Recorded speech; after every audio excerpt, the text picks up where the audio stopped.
আজকের ওয়েদারটা দেখে মনে হলো একটা ভিডিও বানিয়ে নিই। কারণ হালকা হালকা মেঘলা আছে, মাঝে মাঝে বৃষ্টি হচ্ছে, মাঝে মাঝে রোদ উঠছে। তো এর মধ্যে এয়ারপোর্ট থেকে উল্টোডাঙায় যাচ্ছিলাম।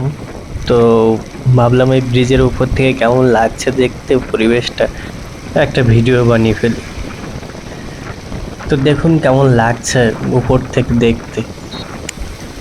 মানে মাঝে মাঝে মনে হয় যে যে কাজটা করছি আপাতত, মানে ফুল টাইম তো নয়, পার্ট টাইম হিসেবে যাই করছি, তো এক্সপিরিয়েন্স তো বহুত রকমের হচ্ছে।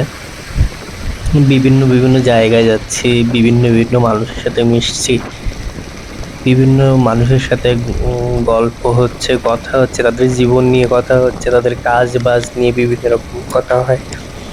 কেউ কথাই বলে না, চুপচাপ যায়। তো যারা কথা বলে তাদের কাছ থেকে অনেক কিছু জানতে পারি, অনেক জ্ঞান অর্জন করতে পারি, যেগুলো আর কি সবসময় সবার কাছ থেকে তো পাওয়া যায় না। এক একজন মানুষ এক এক রকম ভাবে। তো আজকে একজনের সাথে দেখা হয়েছিল। সে এমন একটা কাজ করে, মানে আমরা সেলসম্যান শুনলেই ভাবি যে কত টাকার বেতন পায়, কি এই কাজ কেউ করে সারাদিন খেটে খুটে। তো আজকে একজনের সাথে দেখা হয়েছিল, সে লোকটা খুবই ভদ্র, এবং তিনি কলকাতায় মাত্র 3 দিনের জন্য এসেছিলেন। তো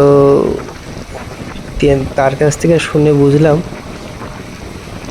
যে একজন সেলসম্যানের বেতন মানে আমাদের সাধারণ মধ্যবিত্ত মানুষের যেমন চাহিদা তার থেকেও অনেকটা বেশি।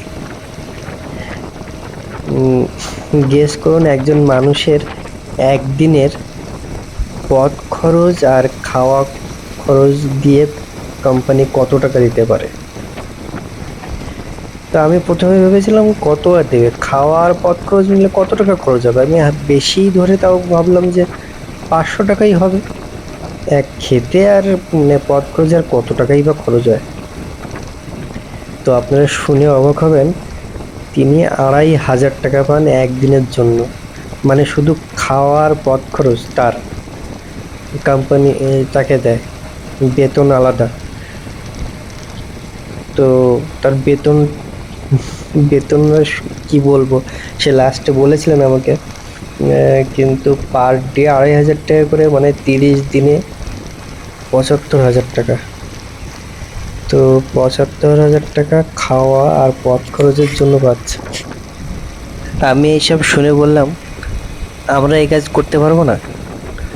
তো তিনি বললেন কেন পারবে না, কিন্তু এখনকার সময় সবাই এক্সপিরিয়েন্স নেয়, এক্সপিরিয়েন্স ছাড়া কাজে কেউ নিতে চায় না।